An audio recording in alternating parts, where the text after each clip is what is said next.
Listo, chicos. Bien, vamos a empezar la clase en vista de que ustedes están puntuales y así es como tiene que ser también, que siempre estemos puntuales. Bueno, a ver, dígame. Bueno, yo en esta clase voy a tomar un último tema que está previsto en su unidad de estudios, que se refiere a la teoría cepalina.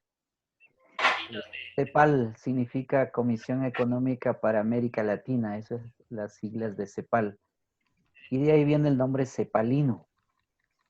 Entonces, vamos a presentar algunas ideas sobre la teoría cepalina y para tener una idea, pues, de eso. A ver, bueno, la teoría cepalina se ubica en el siglo, primero hay que ubicarla en el tiempo histórico, en el siglo XX. Hay que, más o menos desde los años 60, 70, hasta finalizar los años 70, se puede estar hablando de la CEPAL. También hay que ubicarlo dentro de lo que se llama la teoría de la dependencia. Es decir, a ver, vamos a hacer una breve como historia para poder ubicarnos en el tiempo y en el espacio. A ver, en primer lugar, hay que ubicar que este, cuando los españoles vienen a América y juntamente con los portugueses y conquistan estas tierras que se llaman ahora América Latina,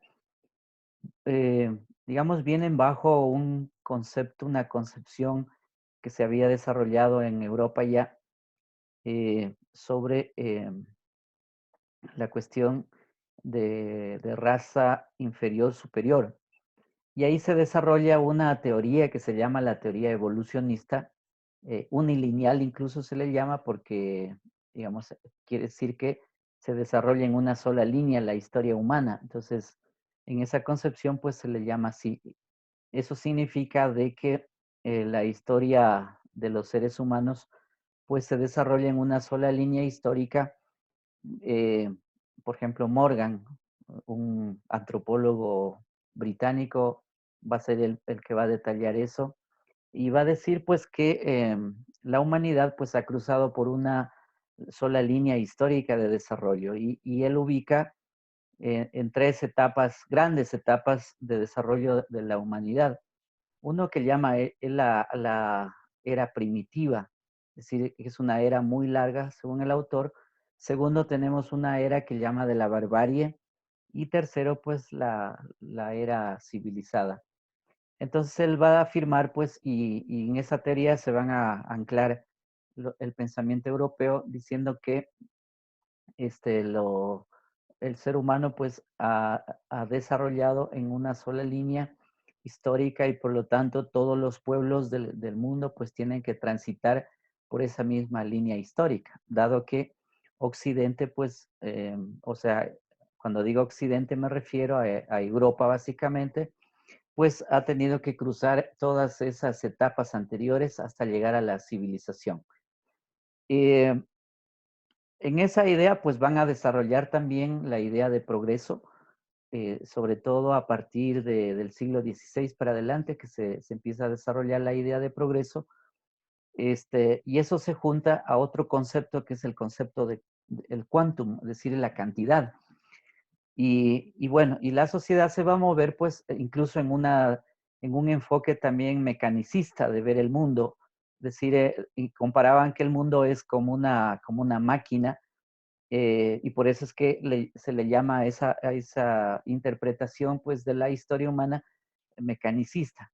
Es decir, está regido por leyes que son inmutables, que no pueden cambiar. Y bueno, y así es como se desarrolla. Entonces, miren, la teoría evolucionista es una teoría que se genera en Europa y tiene un largo recorrido incluso ya desde los griegos para adelante, ¿sí? Pasando por la Edad Media, por el oscurantismo y después llegando al Renacimiento hacia el siglo XV, XIV, XV y después al iluminismo que se va a dar en los siglos XVII, XVIII fundamentalmente. Bueno, entonces miren, ahí hay una teoría que se va a desarrollar pues en Europa y con esa van a venir también los conquistadores pensando que Europa pues y sobre todo España es superior pues como raza humana y claro, llegan a un continente como el continente pues latinoamericano que se llama hoy, bautizado por los franceses de ese modo, porque en realidad estas tierras no se llamaban así. Estas tierras tenían un nombre propio, como ahora también lo sabemos, por ejemplo, Aviala. Aviala es un nombre que significa tierra en plena madurez, o también se traduce como tierra donde corre sangre vital, así se traduce a Viayala. Entonces, los españoles pues vienen con esa idea de que son superiores a estas personas que vivieron pues a la época en 1492 que se van a encontrar pues con pueblos acá inhóspitos, desconocidos, con lenguas distintas, con religiones, porque además eran politeístas, es decir, adoraban pues a varios dioses, a las montañas, a los ríos, a los cerros, a las huacas. Huaca significa recinto sagrado. Adoraban al sol. Por ejemplo, los incas tenían al dios sol, lo mismo que los aztecas, mayas, pues adoraban al sol. Entonces, esa era su religión de esas épocas. Entonces, mire, encontramos, a ver, primer elemento que de lo que estoy narrando es que la conquista además se da con la fuerza, es el uso del poder, el poder de la corona española y después también la monarquía portuguesa y posteriormente pues los franceses y anglosajones también. Entonces tenemos ahí un poder que viene militar y también el poder religioso. Es decir, se juntan los dos elementos, la religión y el poder político, para conquistar estas tierras. Bueno, lo que quiero decir es que ahí se establece una relación ya primero de dependencia. Es decir, hay una dependencia eh, política porque se impone a punta de armas, se imponen las leyes españolas y se imponen también la cultura española y se impone, por ejemplo, el dinero, es decir, el capitalismo que ya desde la época se establece en estas regiones. Y también tenemos, por otro lado, que se impone también la religión católica, lo que se llama ahora cristianismo. Entonces, estamos hablando de que hay una relación de dependencia en todo sentido, que los autores a eso le han llamado pues colonialismo y colonización, y ahora también se está hablando de colonialidad. A ver, entonces me explico un poco para que ustedes me puedan entender qué significan esos términos. A ver, colonialismo se entiende, digamos, la relación que se establece entre un Estado eh, que viene pues con fuerza militar y establece el poder y trae también pues gente que va a venir a quedarse en estas tierras. Generalmente son los españoles y después que se van quedando en estas tierras se les llama españoles criollos, nacidos ya en estas tierras también y que se van adueñando pues de tierras fundamentalmente juntamente con personas que estaban dentro de este conjunto de tierras, que se llamaron latifundios. Eh, bueno, entonces la colonización, perdón, el colonialismo básicamente es la implementación a la fuerza de un Estado que conquista o que invade. La colonización, en cambio, ya se refiere a la acción, el efecto de colonizar, es decir, empiezan a venir un conjunto de personas y se van quedando, es decir, empiezan a colonizar estas tierras porque también empiezan a hacerse dueños de las tierras, porque según la corona española y también la iglesia del Papa de esa época, Alejandro VI, pues ellos creían que estas tierras eran vacías, eran baldías, inhóspitas, por lo tanto no era habitada ni estaba habitada por territorio, por personas que estaban dentro de territorios. Bueno, entonces las leyes papales, por ejemplo, las bulas, dos bulas de 1493, de 5 de mayo de 1493, pues establecían que estas tierras debían ser tomadas por los españoles en vista de que no había nada aquí. Solo estaba pues lo que Colón decía un paraíso. Bueno, entonces miren, la colonización básicamente es ese proceso. Y después tenemos la colonialidad. La colonialidad, en cambio, se refiere que luego que ha habido colonialismo, colonialización, se establece un régimen de vida, de cultura, es decir, de implementación, de seguimiento, también de repetir lo que los españoles fueron imponiendo en estas tierras igual. Entonces, y se replican pues de distintas formas. Por ejemplo, una de las formas va a ser que la manera en cómo se hace ciencia pues es la que repetimos desde Occidente, o sea, el eurocentrismo que se impone. Otra forma para decir es el tema religioso, es decir, las poblaciones empiezan a asumir la religión católica en sus ritos y en sus creencias, y bueno, y así es como se ha venido desarrollando hasta el día de hoy. Entonces, ese es un proceso de colonialidad. También diríamos, en el campo de la economía ha pasado lo mismo. En el campo de la economía se implementó pues primero el dinero que no existía en estas tierras y se implementó el dinero y se les traía el dinero también para entregárselo a los indígenas y que puedan comprar. Es parecido a lo que ahora una concesionaria te dice, te vendo el carro, pero también te da el dinero y después te quedas endeudado por los dos lados, es decir, tanto por aquí, porque quien te presta como por el carro que te cobran. Es decir, parecido era eso también, porque los españoles entregaban el dinero, es decir, en préstamos para que puedan comprar los indígenas, además las mercancías que venían de Europa mismo. Eso por un lado. Por otro lado, también se establecieron lo que se llama las repúblicas de indios y la república de blancos. Y quienes tributaban básicamente eran los indígenas que vivían en la república de indios. Y ellos también debían consumir y debían utilizar el dinero que les prestaban. Entonces, mira, hasta eso se llegó a decir, a ubicar dos repúblicas. Después también se establecieron encomiendas, es decir, la corona española eh, lo que hizo acá en los virreinatos primero y después en las reales audiencias era establecer, pero sobre todo en los virreinatos, establecer la encomienda, es decir, se le encargaba a un español para que se haga cargo de un grupo bastante amplio de personas para que pueda pues controlar esas poblaciones y a la vez reclamar también el tributo que, que que generaban pues las poblaciones indígenas a cambio de un asunto. El cambio era que pudieran evangelizar también a los indígenas. Entonces ahí entraba en juego pues el padre, es decir, el sacerdote o el misionero para poder evangelizar. Entonces así se dieron, por ejemplo, las encomiendas. Después otra práctica de muchos, digamos, siglos fue también la de la mita. La mita era una forma de trabajo que tenían antes de los incas y ya con los incas también se practicaba la mita, que era un turno de trabajo que los indígenas debían cumplir cada año, los jóvenes de mayores de 18 años para adelante, para hacer trabajo comunal o trabajo comunitario para la construcción de las grandes obras que requería la comunidad o también el Inca, que era lo que necesitaba. Entonces, en ese sentido, se estableció la mita como un trabajo obligatorio que debían hacer, pero era comunitario. Cuando vienen los españoles, se establece la mita, en cambio, como un trabajo obligatorio también de un año, pero no para la comunidad, sino para el dueño de la mina. Por ejemplo, el caso de Potosí en Bolivia es muy clarito, porque ahí pues se establece la mita minera y bueno, y todos tenían que trabajar mínimo un año por ley para el minero, el dueño de las minas.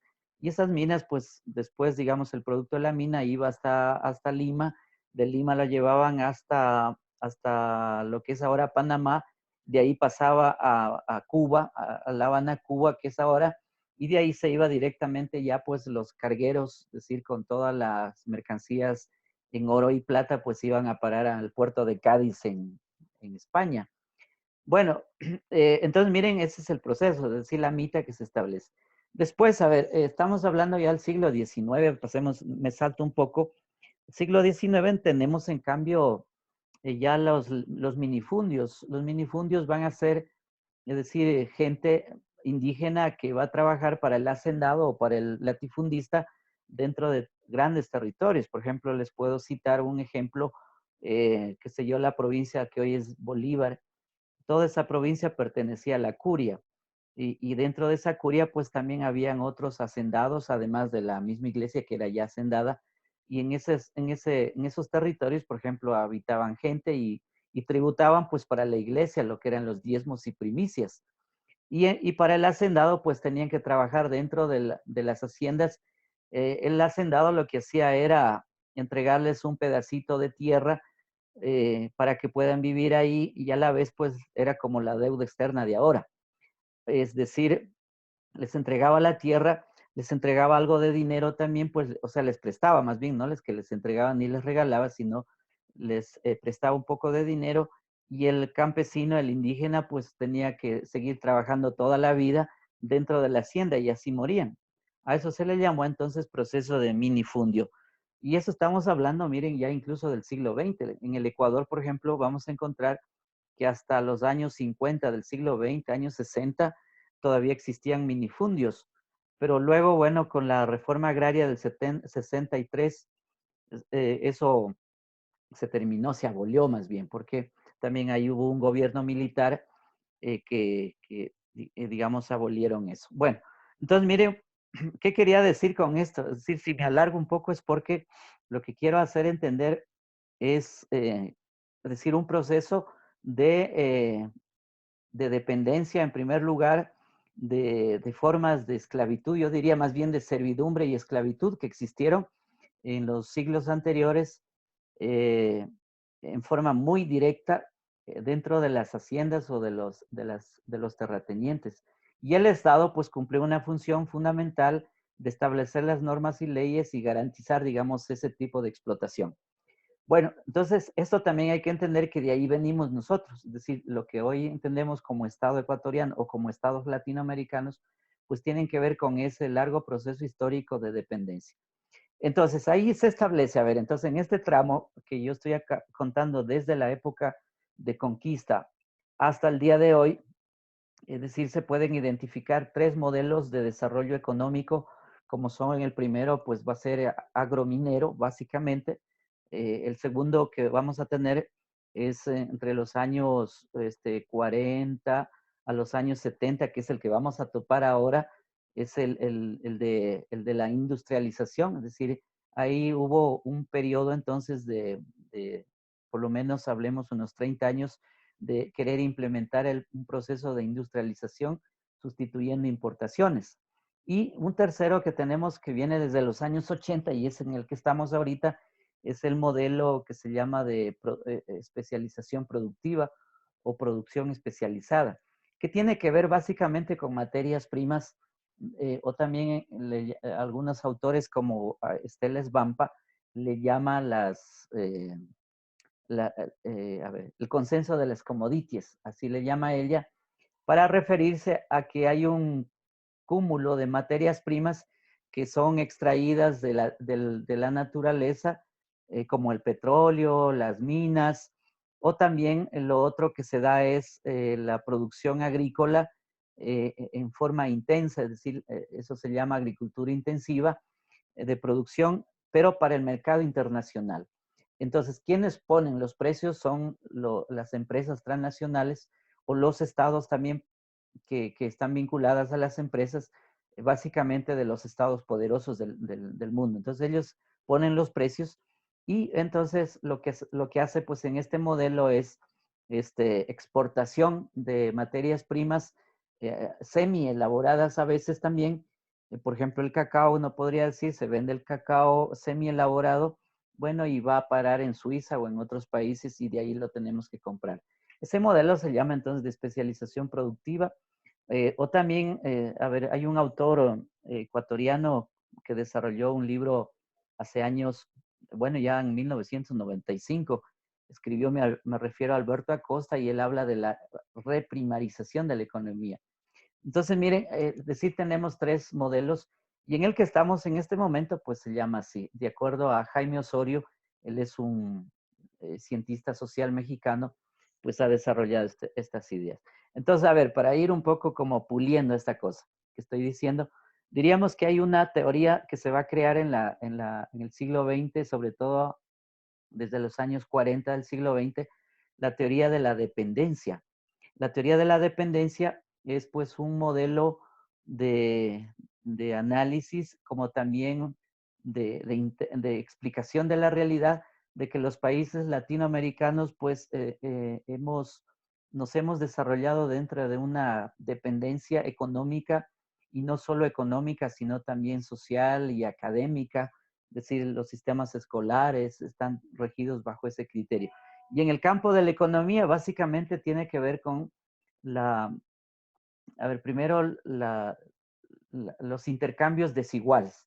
Es decir, no hay un intercambio igual entre los países ricos y los países pobres como los nuestros, porque en realidad el productor, es decir, el trabajador latinoamericano, lo que hace es producir intensamente con el trabajador y luego Europa o los países que reciben pues la producción, resulta que terminan, es decir, el trabajador termina pagando también los costos de producción y de circulación y de consumo también de los países europeos.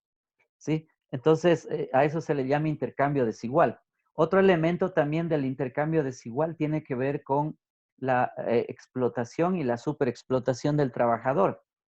¿Cómo se entiende esto? Esto se entiende en el sentido de que, a ver, un trabajador latinoamericano pues es explotado intensamente y también extensamente, es decir, extensamente se refiere a que se le aumenta la cantidad de horas de trabajo para que pueda trabajar más tiempo y así producir más. Intensamente, en cambio, significa que se le aumenta también tecnología, técnica y tecnología para que la producción sea mucho más rápido y así también se desacelera el sueldo que se le paga a un trabajador. Por lo tanto, a eso, a ver, en otros términos de la economía clásica se le puede llamar plusvalía. Entonces hay una plusvalía absoluta y hay una plusvalía relativa. La plusvalía absoluta básicamente es lo que acabo de decir alargamiento de las horas de trabajo al trabajador para que pueda producir más y así, es decir, produce riqueza. Y bueno, y ustedes saben que en un régimen capitalista, pues el que se apropia de la riqueza no es el trabajador, sino el dueño de los medios de producción y el dueño también de los medios, digamos, de la fuerza de trabajo viva, que es la del trabajador. Es decir, él se apropia de la riqueza, por eso es que la riqueza pasa a manos del capitalista. Entonces, mira, a eso se le llama, entonces, brevemente así, plusvalía absoluta. La plusvalía relativa, en cambio, se refiere al aumento de la producción aumentando también la capacidad tecnológica, la técnica, se incrementa más tecnología para que el trabajador pueda producir más. Y a la vez también se le aumenta un tiempo más de trabajo que dedique más tiempo de trabajo y a la vez se le reduce el salario también porque el dueño dice, no, pues señor, mira, tú te hemos dado tecnología, estás produciendo más productos, por lo tanto, la tecnología es mía y entonces hay que reducirte el tiempo de trabajo también. Perdón, el sueldo que se te está dando. Entonces, miren, si juntas los dos elementos, es decir, plusvalía absoluta y plusvalía relativas, pues tienes un plus valor altísimo que le podríamos llamar lucro. Es decir, ese es el lucro del capitalismo. Entonces, miren, por ambos lados, pero me falta todavía un término más que yo dije para explicarles. El otro término es el de la superexplotación. Este término viene por autores que desarrollaron junto a la teoría de la dependencia desarrollaron, por ejemplo, Rui Mauro Marini, que es uno de los autores que defiende esta idea, es el de la superexplotación. Es decir, él dice, a ver, entonces, que los trabajadores, primero que ya son explotados, es decir, en la forma que les acabé de decir. Sin embargo, este trabajador es aún más explotado porque se le reduce también el nivel de ganancia de su dinero, es decir, de su sueldo, y se lo consigue eso a través de otras formas. Por ejemplo, voy a poner el caso de un súper explotado del día de hoy. Es decir, que te entregan una tarjeta, por ejemplo, de crédito o una tarjeta cualquiera y entonces tú tienes para consumir, es decir, puedes consumir eso o te prestan más dinero para que puedas hacer uso de tu tarjeta y cancelar más. Eso es una forma. Otra forma es, por ejemplo, que te aumentan las horas de trabajo y en casa, pues, la mujer o el hijo también te ayudan a hacer más el trabajo para hacerlo más rápido. Pero sin embargo, ese trabajo pues pasa a manos del capitalista también. O el trabajo que se llama también el trabajo que pueden hacer, por ejemplo, en el campo una persona, por ejemplo, sembrando papas. Esa persona siembra papas, sale al mercado y resulta que va el intermediario, el especulador, y le compra a precio de huevo al pobre productor y el productor tiene que vender. Entonces, miren, ahí hay es decir, indirectamente una sobreexplotación del trabajador, porque, es decir, el que se termina finalmente acumulando el dinero es el que tiene en sus manos la decisión de comprar, por ejemplo, comprar trabajo, comprar también productos y luego él mismo poner los precios para exportación. Entonces, ahí estamos hablando, digamos, de una super explotación del trabajador. Bueno, y esto es importante entenderlo por ahora porque lo que ya está pasando en este país y en todas entiendo, las regiones nuestras, y probablemente en Europa también, supongo, no conozco, pero creo yo, eso, bueno, ahí estoy solamente haciendo afirmaciones, digamos, supuestas, no estoy haciendo afirmaciones verídicas, pero en el caso de acá, de Ecuador y de la región, miren, lo que va a suceder y ya está sucediendo es que el trabajador va a tener que asumir más horas de trabajo por el mismo sueldo o tal vez por menos sueldo también, porque el capitalista va a requerir que le suban digamos, mejor dicho, que recuperar el dinero que ha perdido, el capital que ha perdido pues en esta pandemia y va a querer eso, recuperarla como sea, entonces aumentando e intensificando la fuerza de trabajo del trabajador. A eso habría que sumar también, yo diría que las leyes, las normas, seguramente estarán como siempre ha sido, pues en manos del capitalista, que es el que impone las leyes al trabajador, pues y el trabajador lo que tiene que es obedecerles. Bueno, entonces mire, regresando a la idea que estaba de la superexplotación, miren, ese es un elemento de la teoría de la dependencia bueno, y voy a pasar entonces ahora un poco que les he ubicado a ustedes en términos digamos, de ubicación histórica, de contextual también, porque he tratado de contextualizar qué es eso de la teoría de la dependencia. Bueno, en ese contexto, miren, va a aparecer también la teoría de la CEPAL, la CEPALIN, es decir, con misión económica para América Latina. Eh, Hay uno de los grandes representantes, es Raúl Previch, un argentino que va a trabajar para las Naciones Unidas. Entonces, eso es lo que voy a desarrollar en estas ideas, a ver, y voy a compartir con ustedes un PowerPoint.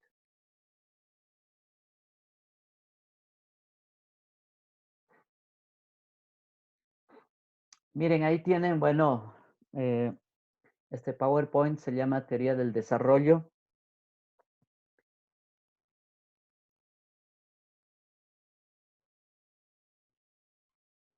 Ahora, otro, otro elemento bastante resbaladizo, complicado de explicar, es el desarrollo, el concepto de desarrollo. Es decir, hasta ahora no sabemos qué es el desarrollo. Primero, esto tiene un nacimiento en Europa, cuando yo dije en la época moderna, es decir, desde el siglo XVI para adelante, cuando dije que se desarrolla el concepto de progreso. Progreso significa para adelante, pro hacia adelante, y greso, es decir, la partícula pro indica hacia adelante, es decir, en favor de adelante, y progreso, el greso, digamos, es el proceso que se sigue. Entonces, progreso viene a significar, pues, en términos etimológicos, básicamente camino hacia adelante. De ahí se va a desprender, pues, y en la filosofía es europea y por supuesto la economía que va a adoptar la filosofía europea, se desarrolla el concepto de progreso en términos de cantidad, de quantum.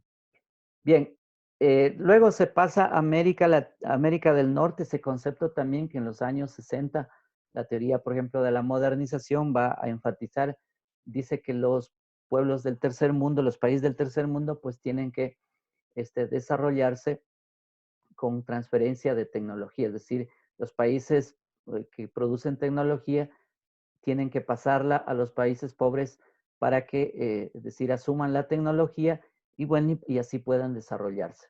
Básicamente esa era la idea. A finales ya del siglo XX también se puso otra fase que era la transferencia de conocimiento. Es decir, hay que transferir conocimiento desde Europa para estas tierras, decían. Pero bueno, la idea más global fue la de la transferencia de tecnología. Bueno, y eso se hizo a través de las Naciones Unidas o a través de organizaciones no gubernamentales, o sea, ONGs. De todas maneras, lo que yo quiero decir es que ese concepto de desarrollo pues es sumamente resbaladizo. Sin embargo, los intelectuales, los profesores lo siguen utilizando en la clase, que no saben tampoco ni qué es exactamente. Eh, Algunos se llama como desenvolvimiento, por ejemplo, yo lo uso en términos de desenvolvimiento, otros lo pueden entender en términos de evolución, ¿sí? Es decir, desarrollo significa evolución. Otros lo pueden entender en términos también de etapas, es decir, hay que seguir unas etapas de desarrollo. Hay otros que lo pueden entender incluso como épocas de desarrollo. Es decir, ustedes ven que no hay una precisión. De todas maneras, hay que mirarlo críticamente al concepto. Como vamos a desarrollar entonces la teoría del desarrollo de la CEPAL, pues tenemos que usar esta terminología para entender lo que ellos decían. Bueno, ahí tenemos, este, a ver, ¿qué es esto de la teoría del desarrollo de la Comisión Económica para América Latina? Es una escuela de pensamiento especializada en el examen de las tendencias económicas, sociales de mediano y largo plazo de los países latinoamericanos. Esto ya decíamos que tiene un anclaje básicamente en la teoría de la dependencia. El cuerpo analítico es específico y aplicable a condiciones históricas propias de la periferia latinoamericana. A ver, miren, aquí va a aparecer otra terminología. En la teoría de la dependencia se habla de centros y periferias. O sea, centros son los países metropolitanos, los países occidentales que viven en Europa y que tienen dominio en el conocimiento y en la tecnología. A eso se les llamó y se les sigue aún llamando países metropolitanos. Y en cambio a los que están fuera, bueno, también me olvidaba, también les llaman del primer mundo. Y los que están fuera de ahí, es decir, los países pobres o también llamados por algunos tercermundistas, pues miren, le llaman periferia latinoamericana. Entonces, en la teoría de la dependencia se establece una relación de centro y periferia. ¿Sí? Eh, Sobre eso también, a ver, hay que tener ojo porque, o mucho ojo sobre lo que se dice, porque quienes crean el concepto de desarrollo, pues eso viene en el discurso de Europa y después en los años 60 que decía de los Estados Unidos también, con la teoría de la modernización. Este, Ellos crean el discurso del desarrollo y el subdesarrollo. Entonces, dentro de una teoría evolucionista también, si dentro de esa teoría que yo ya les conté, que se creó de que hay el desarrollo de la humanidad desde pueblos primitivos, pasando por la barbarie y después llegando a ser civilizados, en esa larga trayectoria de teoría evolucionista, pues también se crea este concepto de desarrollo. Es decir, que hay pueblos que se han desarrollado y otros que todavía no se han logrado desarrollar y por lo tanto los no desarrollados están en la época primitiva. Hay escasas referencias en los compendios de historia de la teoría económica latinoamericana. Eh, por ejemplo, ya decía esto del intercambio desigual, es decir, ahí consideran en esta teoría de la CEPAL, pues los intercambios desiguales, es decir, la región no puede intercambiar equilibradamente ni simétricamente entre nuestras regiones y los países occidentales o metropolitanos, sino que los intercambios son desiguales. Y también hay la tesis estructuralista, básicamente que es la tesis de la CEPAL, es decir, de la Comisión Económica de América Latina. Que el problema, que el problema de la región pues es esencialmente estructural. En ese sentido se entiende esta tesis estructuralista. ¿Qué más? A ver, resulta del cruce entre un método esencialmente histórico e inductivo y una referencia abstracto-teórica propia. En otras palabras, diríamos que la teoría estructuralista pues aboga por el subdesarrollo, es decir, que en esta región las relaciones que se van a tejer son relaciones fundamentalmente de relaciones de desigualdad. Por eso es que el subdesarrollo tendría pues un origen esencialmente de clases, un desarrollo de intercambio desigual, un desarrollo de los términos de intercambio también pues desiguales.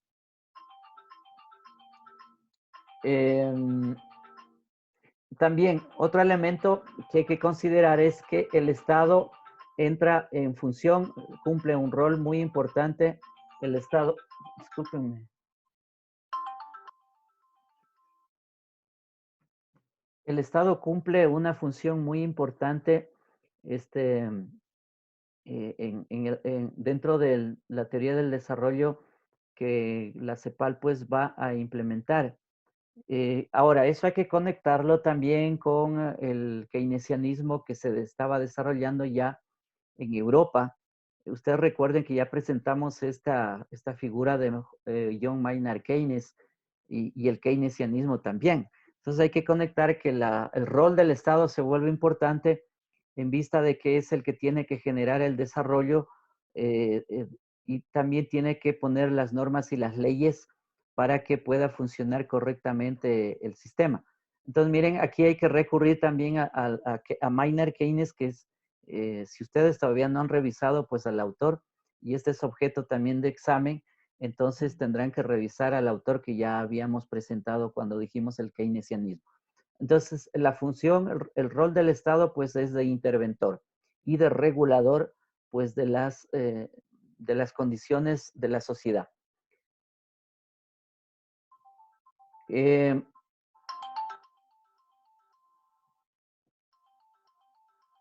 Ay, carajo.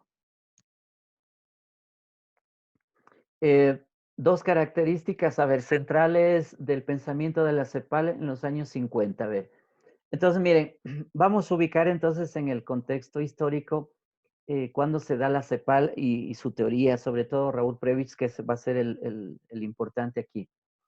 Eh, bueno, hay que tomar desde los años 40 para adelante que se empieza a desarrollar ya esta teoría, pero sobre todo va a ser en los años 60, 50, 60, en los que va a predominar fundamentalmente. El criterio básico es que los países latinoamericanos deben entrar en un proceso de industrialización por sustitución de importaciones, ¿sí? Es decir, los estados deben sustituir las importaciones y crecer industrialmente para que puedan desarrollarse. ¿Sí? Ese pensamiento es importante porque después, en estos últimos años, volvieron algunos presidentes a retomar esas ideas de la CEPAL, como por ejemplo el mismo Rafael Correa tomó algunas de esas ideas nuevamente. Bueno, entonces, hay dos características centrales de este pensamiento. Primero hay un enfoque metodológico, es decir, de cómo estudiar la realidad latinoamericana, cómo internarse dentro de sus profundidades sociales e históricas.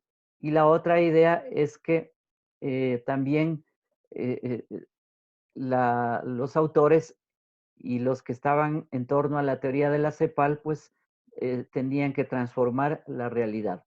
Entonces, a ver, veamos la primera idea. Entonces, dos características centrales son las siguientes. La primera, Es el enfoque metodológico y ahí hay 4 rasgos importantes. Primero es el enfoque histórico estructuralista. Es decir, esta relación que ya decía hace un momento, hay que considerar la relación centro-periferia. Es decir, la idea central del enfoque histórico estructuralista básicamente es esta relación centro-periferia. ¿Sí? Para explicar entonces la teoría del desarrollo desde la CEPAL, pues es importante considerar esta relación de centro y periferia. Otro elemento o rasgo característico de la teoría es que los países necesitan entrar dentro de la inserción internacional, es decir, deben establecer relaciones internacionales para que puedan comerciar. Una tercera idea es que hay que estudiar las condiciones estructurales internas de cada país, del crecimiento, del progreso técnico de nuestros países y también de las relaciones entre ellos. En ese sentido, miren, en esta región se fueron creando, por ejemplo, el Mercosur, el Mercado Común del Sur se llama eso. También se creó la Comunidad Andina de Naciones para ver si se hacía comercio entre nosotros, y ahora que se llama la CAN, Comunidad Andina de Naciones, y también se crearon otras organizaciones importantes de relaciones económicas para comerciar vis a vis, por ejemplo, Perú con Ecuador o Perú con Colombia y así, vis a vis. Y por otro lado es el análisis de posibilidades de acción estatal, es decir, qué condiciones y qué podrían hacer los estados en términos de política económica y también de la creación de empresas. Por eso es que dentro de la CEPAL se orientaron al Estado que debía crear empresas y se fueron creando empresas estatales. Bueno, miren, ahí podemos hacer un paréntesis porque, y eso hay que tomarlo en cuenta. Miren, de hecho el Estado fue creando empresas, se volvió empresario, por ejemplo, tenía en sus manos las eléctricas, tenía en sus manos las empresas petroleras o las empresas mineras, entre otras. Pero ¿qué pasó? Que cuando empezó a aflojarse y entró en juego el modelo neoliberal desde los 70, a fines de los 70 para acá, resulta que los estados empezaron a aflojar las empresas estatales y bueno, y gente, es decir, ciudadanos, se fueron haciendo dueños de las empresas, como es lo que está pasando en este momento también ya. En este momento las empresas estatales están siendo rifadas a precio de huevo de gallina y claro, se están haciendo dueños pues empresarios, grandes empresarios que tienen dinero y bueno, y tienen en su poder también el tema del poder político, entonces se están haciendo. Miren, ese detalle pasó así también en la época ya de cuando el Estado tenía empresas estatales y después se fueron haciendo dueños, se adueñaron a alguien pues en los distintos países de esas empresas. Eh, bueno, pasemos a la otra idea. También en la época del 60-70 olía a transformación. Entonces había que salir del modelo, básicamente el que les dije primerito, que era agronómico y minero, agrominero, por siglos anteriores que pasó eso. Entonces había que salir pues de ese modelo y entrar en un proceso de transformación del modelo económico. Bueno, y ahí hay algunas ideas fuerza. Entonces, uno, que había que ir hacia la industrialización. Segundo, este, había también que crear procesos industriales digamos, agroecológicos o agronómicos, es decir, cambiar los productos primarios como frutas, había que darles pues una industrialización o hacer una manufactura, digamos, con esos productos para exportación.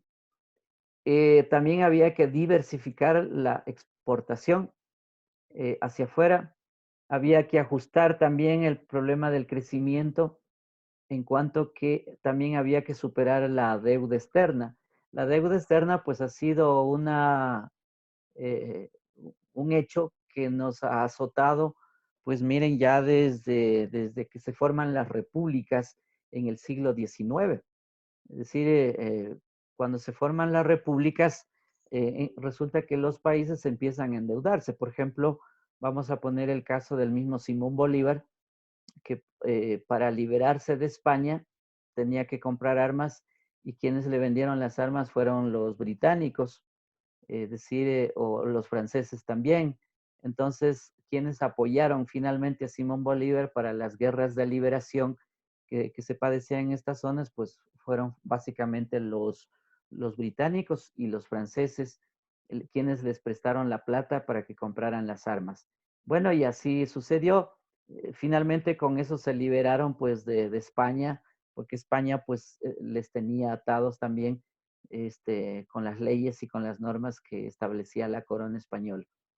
Bueno, y así se dieron libertad, entre comillas, pues los, los criollos, que eran los que lideraban esa, esa separación de España. Bueno, y se van creando las repúblicas en este continente y en esta región, sobre todo las repúblicas primeras.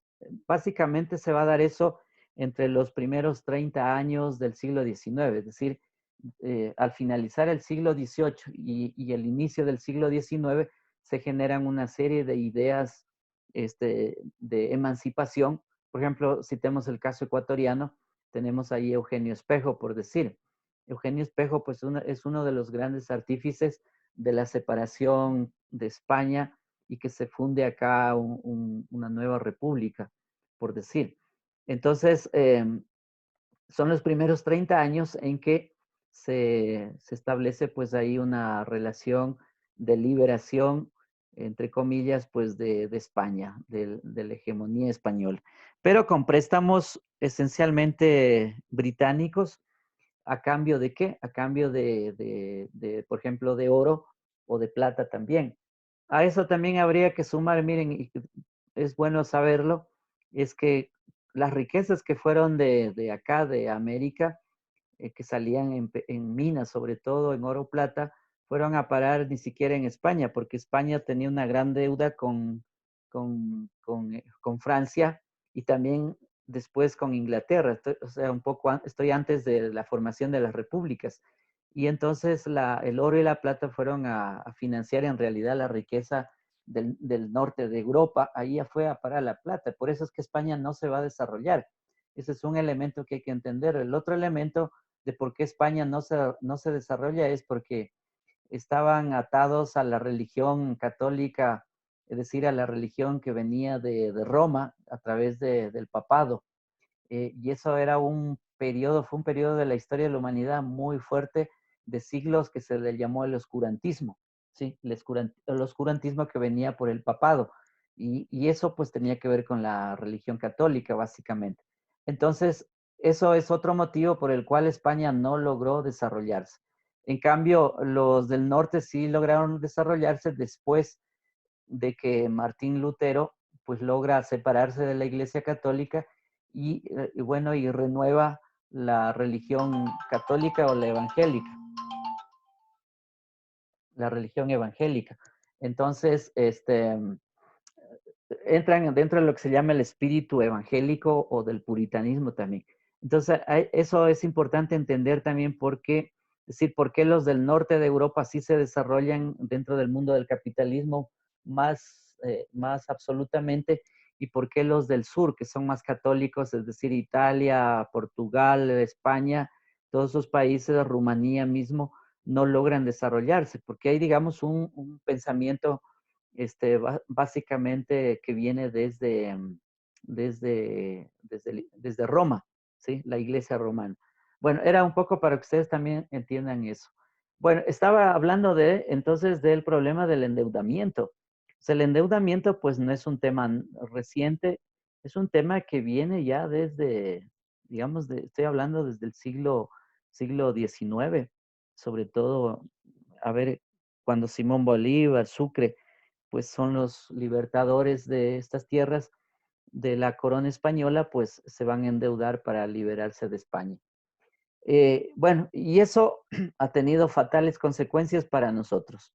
Hasta el día de hoy, por ejemplo, hoy mismo, haciendo digamos, parémonos ahí un chance para reflexionar también, porque en este momento, por ejemplo, el Ecuador está endeudándose como no tienen idea ustedes, y esa deuda pues les toca pagar a todos los ecuatorianos, o sea, nos toca pagar a toditos, pues todos tenemos que pagar esa deuda y no se sabe el dinero a dónde va a ir ni quién lo va a manejar. Seguramente ya está repartido ese dinero, como de hecho pasó. Miren, les digo, ya pasó en este continente. Por ejemplo, los argentinos vivieron una época dorada con plata prestada. Este, por ejemplo, en el periodo de Menem, años 80 más o menos. Es decir, estaban los argentinos, tenían la nariz bien alta porque pensaban que eran ricos y de repente se fueron a la quiebra. Por ejemplo, en el año 2001, 2004, Argentina se fue a pique y recién se dieron cuenta que habían estado viviendo de plata prestada y eso era su riqueza. Y así pasó con todos los países en América Latina. En nuestro Ecuador pasó lo mismo, es decir, viviendo con plata prestada, pero quienes se han apropiado de las platas, ¿sí? Generalmente han sido los empresarios vinculados al gobierno o a los gobiernos de turno, ¿sí? Ellos se han metido la plata al bolsillo. Entonces ahora la pregunta es, y bueno, y a manos de quién va a pasar esos préstamos, porque además el gobierno está haciendo recortes es decir, en educación, en salud, etcétera. Es decir, incluso la plata para la educación está, y de la educación universitaria, pues está ya casi en cero. Entonces, el asunto es grave ahí. Bueno, era solo para hacer un acuerdo y tener conciencia de eso también, que no es un asunto nuevo. Bueno, y por último tenemos el otro criterio de estas ideas transformadoras que planteaba la CEPAL, que es la transformación productiva con equidad.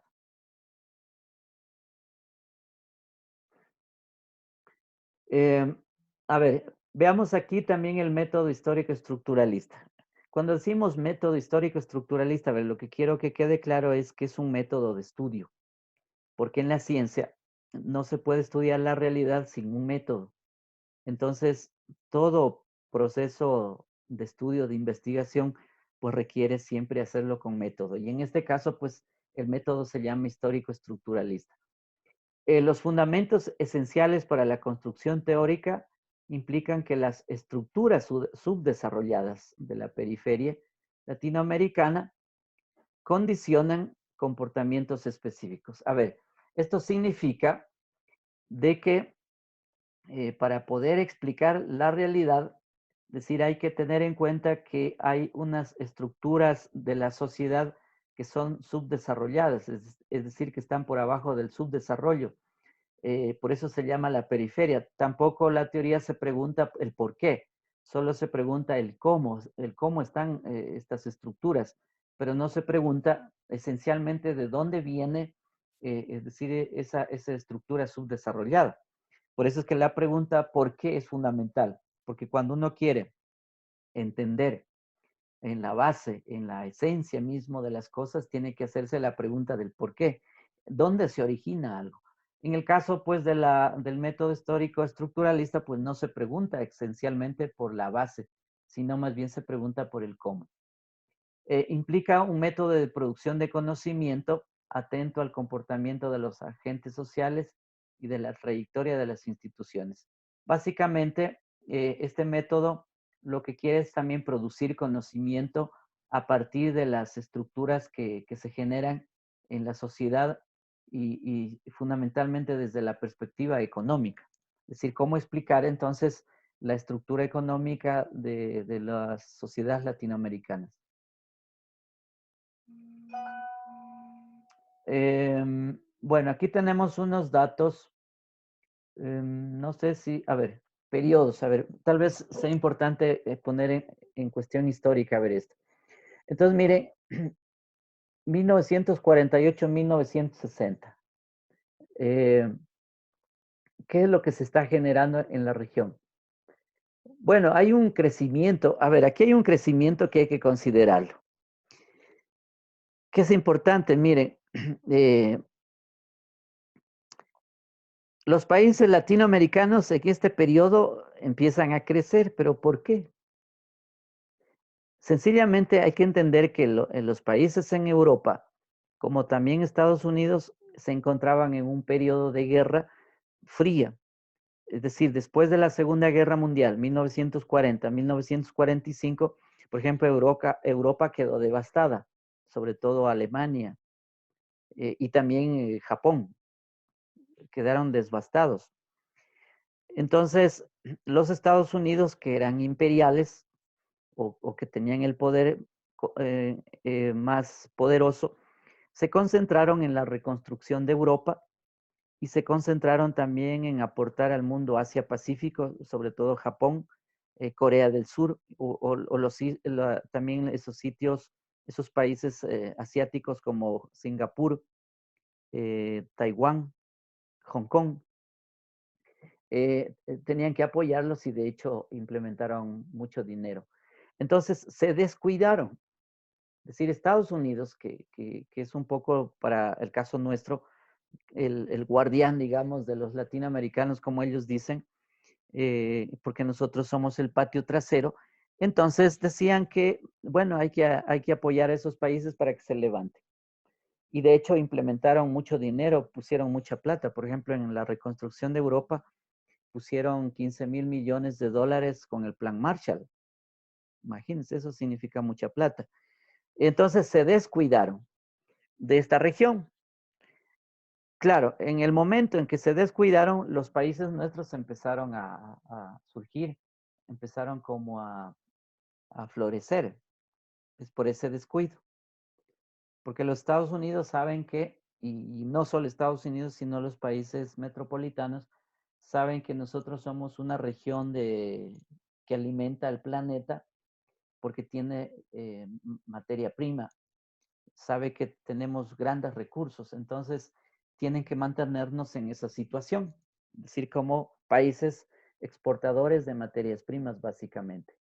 Entonces, por lo tanto, no hay cómo permitir pues que haya un desarrollo tecnológico ni científico. Entonces, miren, en ese periodo, por eso es que estoy deteniéndome acá, porque es importante entenderlo, en ese periodo, entonces, los países nuestros empiezan a crecer. Por ejemplo, Chile. Chile empezó a crecer pues fuertemente. En general, todos los países, Venezuela, Ecuador mismo, por ejemplo, aquí en Ecuador tenemos, a ver, en ese periodo, déjenme a ver si me acuerdo algunos nombres de ecuatorianos que tienen que ver mucho con la teoría de la CEPAL también. Por ejemplo, Moncada, por decir, ahí hay un autor, un economista, Moncada. Eh, bueno, no me acuerdo más nombres, pero en todo caso es importante ese dato. Entonces hay un crecimiento porque el Estado también es el que controla de algún modo la economía y empieza a impulsar la economía. Pero a la vez empieza a suceder otro fenómeno, que las ciudades empiezan a crecer también, la gente va dejando el campo y empieza a irse a la ciudad. Entonces hay un proceso de urbanización, porque también se empieza a generar industrialización en las ciudades. Entonces la gente pues empieza a irse al campo. Por ejemplo, en el caso ecuatoriano, ya desde los años 60 la gente empieza a irse y se van concentrando en Quito y Guayaquil generalmente. Por eso es que las ciudades, estas se empiezan a evolucionar y a aumentar de gente hasta el día de hoy, porque eso no ha parado aún. Si la gente sigue viniendo pensando que aquí hay trabajo. Eh, ¿Qué más? Entonces ahí tenemos unos datos, miren, como por ejemplo, a ver, 5.8% anual entre 1945 al 54, que hay un crecimiento rápido. También hay un proceso de urbanización, de industrialización. Eh, También las relaciones externas con otros países permiten que haya mayor exportación. Incluso las importaciones también crecen al 7,5%. Eh, Bueno, eso para decir 1948-1960. También hay otras ideas predominantes como la ideología liberal que domina hasta los 30. Bueno, esta teoría pues también tiene dominio no solo hasta los años 30, tiene dominio hasta los años, fines de los 70, básicamente, y después se implementa otra teoría que va a ser la teoría neoliberal, o más bien esta perspectiva neoliberal que es en la que estamos en este momento, y eso también tengo que estudiar. ¿Qué más? Bueno, creo que es eso de, de la teoría keynesiana que tiene que ver con el Estado, sí, también ya dijimos. Mm, a ver, desarrollemos unas ideas más sobre la concepción sistema centro-periferia. El conjunto de las ideas básicas y de las formalizaciones en que se fueron plasmando constituyen un campo especial de la teoría económica que puede caracterizarse como una teoría del subdesarrollo, fundamento principal del estructuralismo latinoamericano. Entendió que el subdesarrollo no puede identificarse con un simple estado de atraso. O sea, el subdesarrollo no es un simple estado de atraso. Lo visualizó como un patrón de funcionamiento y evolución específica de ciertas economías. Entonces, ¿qué conceptos hay claves en esta relación del subdesarrollo, en la concepción del subdesarrollo? Básicamente hay que primero los países son sumamente heterogéneos, es decir, son muy diversos. Segundo, que hay una especialización básicamente de esta región, son las materias primas, es decir, el modelo agrominero. Y después, la otra idea es que hay un desarrollo desigual. ¿Sí? El desarrollo desigual se da básicamente por lo que decíamos antes de los intercambios desiguales, por la explotación y la superexplotación del trabajador, porque los términos de intercambio entre Europa y los países nuestros son desiguales, totalmente asimétricos, y quien se queda con las ganancias finalmente son los países centrales, y el trabajador de estas tierras tiene que terminar pagando también los costos tanto del empresario nuestro como del empresario eh, de los países centrales. Es decir, la explotación, por eso es superexplotación, porque el trabajador o los trabajadores como nosotros terminamos pagando tanto los costos del empresario que nos contrata, como también terminamos pagando los costos de los empresarios que compran los productos de exportación o también los de importación, es decir, aquellos que vienen de otros países hacia acá. Es decir, terminamos pagando nosotros. Ya, y esa es la superexplotación.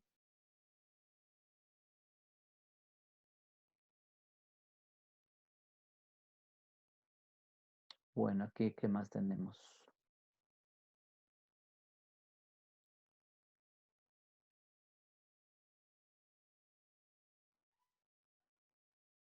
A ver, este concepto, especialización productiva.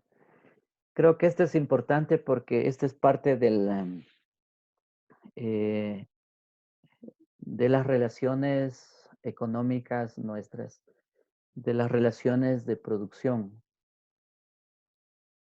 y de las relaciones de clase también. A ver, entonces, ¿qué es esto de la especialización productiva?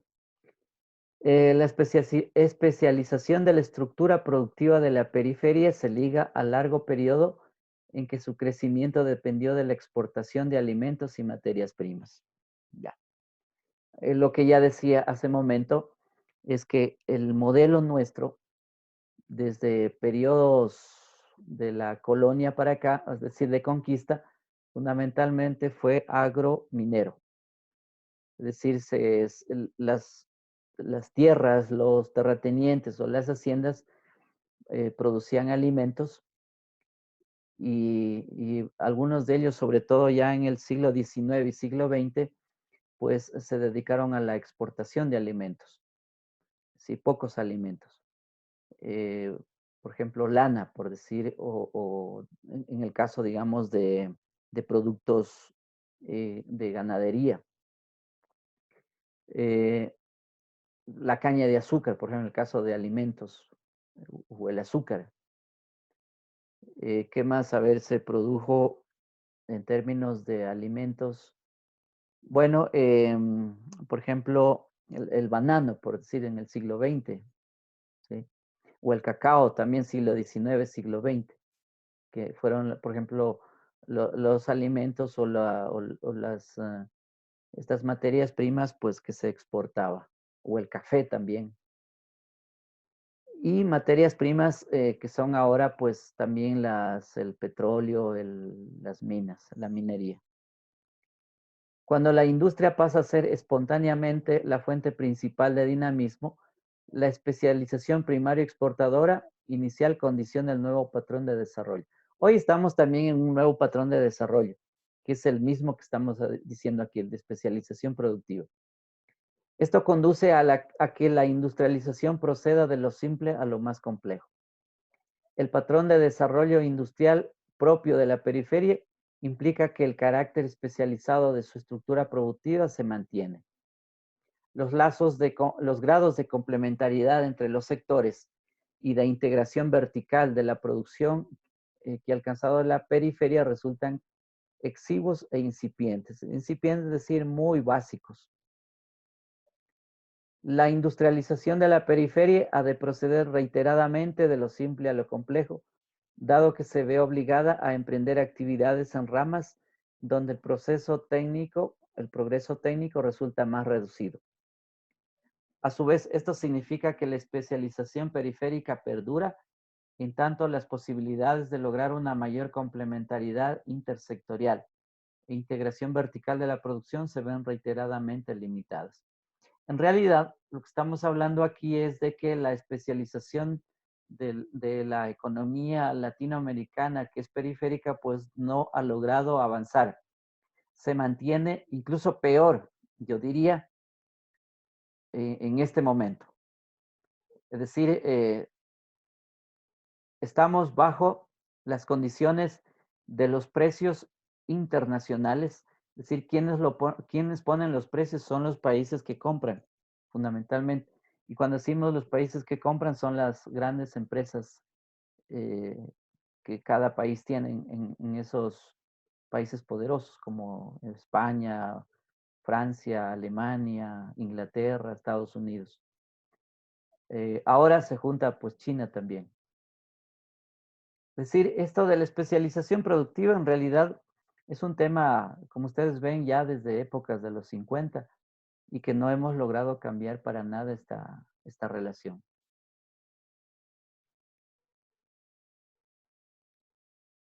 Algunos elementos de la especialización productiva, por ejemplo, la dificultad de exportar manufacturas, o sea, manufactura significa ya objetos elaborados o materias elaboradas, y de lograr alzas del valor de las exportaciones. Se genera una acumulación de importaciones inducidas por la escasa complementariedad de la producción interna y de importaciones de bienes situados más atrás en la cadena productiva e inducida por su escasa integración vertical. Es decir, no logramos salir de las relaciones de desigualdad en términos de los intercambios que hay que generar entre los países nuestros y los países de afuera. Es, de eso se deriva la tendencia fuerte al déficit de la balanza comercial de nuestros países. El ahorro externo, es decir, la afluencia de capitales foráneos, solo podrá, eh, mm, bueno, no podrá más bien ayudar al desarrollo de la periferia. Y si ayuda, pues será eso muy limitado, como de hecho ha sido, porque los préstamos internacionales o a su vez eh, la inversión extranjera directa no ha logrado sacar a los países de su pobreza en realidad. Porque, bueno, y eso es así, porque ninguna empresa que invierte en nuestro país, pues va a invertir dinero para que se quede acá, sino que el capitalista necesita recuperar su plata y tiene que llevar afuera, ¿sí? Como es lo que está pasando ahora también. Imagínense, las platas están yéndose nuevamente saliendo. sea, los que han hecho inversiones, pues están sacando su plata porque, bueno, esa es la lógica del capital. Desarrollo desigual. Primero, el carácter desigual, bipolar, del desarrollo del sistema centro-periferia en una relación de desigualdades sociales. Y ahí se va a dar la expansión industrial y la industrialización también deliberada. Bueno, hay una idea ahí también que decíamos, el deterioro de la relación de los precios de intercambio, que ya dije.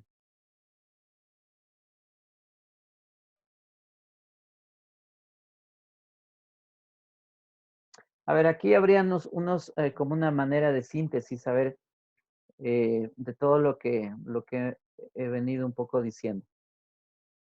Un primer elemento tiene que ver también que los países, dentro de esa teoría de la dependencia, como también dentro de la teoría cepalina, pues lo que se buscaba también era que los países entren en relaciones estatales y relaciones internacionales, es decir, que se abran al mercado mundial, ¿sí? Sobre todo después de la Segunda Guerra Mundial, pues esa era la consigna, apertura al mercado mundial. Pero eso no se había hecho del todo hasta que recién, después de la época de los 80, es donde se empieza esa relación de inserción, digamos, internacional de manera más contundente hasta el día de hoy, y hoy es más aún. Segundo, las condiciones también estructurales de la sociedad, pues hacia adentro, pues no son de las mejores porque son relaciones de clase, y además no solamente eso, sino que las condiciones de la sociedad nuestras pues son sumamente heterogéneas, es decir, muy diversas culturalmente hablando, es decir, con la existencia de grupos humanos con idiomas, con identidades, todo eso hay que contar dentro de estas condiciones estructurales. Por lo tanto, el tema de la economía, pues no es un asunto tan fácil y tampoco de introducción al capitalismo. Por eso es que aún perduran todavía formas de producción que no son esencialmente capitalistas, sino son formas más bien de tipo, por ejemplo, de economías simples o de economías domésticas, como también de economías comunitarias o economías comunales. Entonces, hablar de condiciones estructurales internas, es decir, homogéneas, pues no es tan cierto. A eso hay que sumarle los estados que no han logrado tampoco unificar a todas las poblaciones con la misma lengua ni con la misma religión. No han podido tampoco ni unificarlas con las leyes. Es decir, no tenemos un estado-nación como tal. El estado ahí se vuelve muy aparente, es decir, no es real. ¿Sí? Por ejemplo, si citamos el caso ecuatoriano, eso es muy claro. Es decir, que en este país no existe estado-nación, pues como tal. Por eso mismo es que la gente, pues, no le para bola a las leyes o pisotea las leyes, las normas también, porque el Estado es así, ni las mismas autoridades terminan haciendo eso. Luego tenemos otro elemento clave que es la política económica. Se entiende por política económica la política que teje el Estado, de cuál va a ser la directriz y las acciones que se van a seguir para poder exportar o también importar. Entonces, la política económica tiene que ver con el apoyo también financiero o con el apoyo de creación de empresas o de instituciones y de la legalidad que hay que tener para poder asegurar o tener mayor seguridad de exportación o de importación. Entonces, nuestras políticas económicas en ese sentido también han sido nefastas porque no promueven a todos los sectores económicos, sino solo a unos sectores económicos, generalmente de las élites. Bien, entonces, bueno, vamos a dejar ahí esta exposición y este, vamos a hacer desde la próxima clase una tarea también de exposición de ustedes, de sus tareas, para que puedan tener más puntos. Bien, entonces, en resumidas cuentas, yo diría que la teoría cepalina fundamentalmente está anclada, a ver, está anclada, ¿dónde está?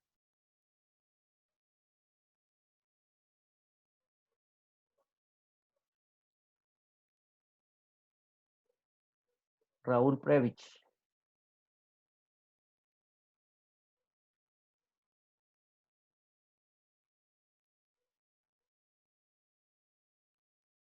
No, no lo tengo a Raúl Previch aquí.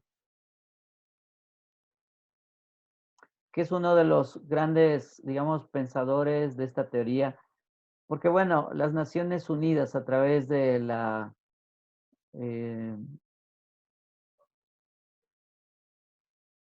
a ver, de la UNESCO, le encargó pues a Previch que se haga cargo de liderar, aquí está Previch, 1963, se haga cargo de liderar la creación de la Comisión Económica de América Latina, también en relación con la Alianza para el Progreso de la época. A ver, ahí aparece otro elemento que no lo había dicho, pero que es importante. La Alianza para el Progreso nació desde los Estados Unidos para reformar las tierras en los países, es decir, ir hacia reformas agrarias, también hacer, según ellos, el desarrollo de los países con préstamos y con la intervención también de ONGs para que puedan invertir y puedan también trabajar en los distintos lugares. Ahora, esto tenía un trasfondo porque hay que conocer que en esa época estamos hablando de que este, la Revolución Cubana empieza desde el año 59 y empieza a expandirse también las ideas de cubanas con Fidel, con el Che Guevara, entre otros, con Cienfuegos, se empiezan a expandir por la región. A eso también hay que entender que los Estados Unidos, pues, estaban muy temerosos y en una lucha además política con Rusia. Rusia que se había vuelto comunista, entre comillas, digamos, porque eso hay que ponerle comillas, desde el año 17, 1917 en adelante, con los bolcheviques y después con Stalin, que va a adoptar ese país. Y después, desde la Segunda Guerra Mundial en adelante, pues también entran en la Guerra Fría. Entonces los Estados Unidos temían al comunismo que se esparza por distintas partes del mundo y sobre todo en América Latina. Por eso es que Cuba, que se les fue de las manos en el año 59, pues era como una piedra en el zapato hasta el día de hoy. Y de ahí que lo castigaron a Cuba con embargo y con el bloqueo económico hasta ahora. Entonces, miren, la Alianza para el Progreso tiene que ver con esa estrategia norteamericana, pero también la CEPAL tiene que ver con esa misma estrategia también, es decir, con la estrategia norteamericana ligada a las Naciones Unidas, porque querían evitar que esta zona se levante y vaya a una revolución y se conviertan en países socialistas o comunistas, porque Cuba ya se les estaba yendo. Después resulta que el otro país que así mismo estaba en ese camino fue Chile en el año 73. Entonces de ahí que no le pudieron perdonar a Allende lo que estaba ya sucediendo en esa época. Por eso es que la CEPAL tiene también esa connotación. Entonces la CEPAL pues fue creada justamente para evitar que estos países fueran hacia procesos revolucionarios, porque también la época ardía, es decir, en ideas revolucionarias y se estaban levantando.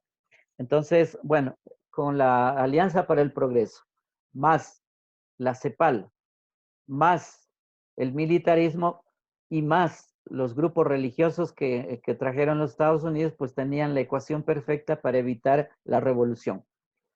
Esto digo también porque hay que considerar que los Estados Unidos siempre han estado detrás nuestro para evitar cualquier proceso revolucionario hasta el día de hoy.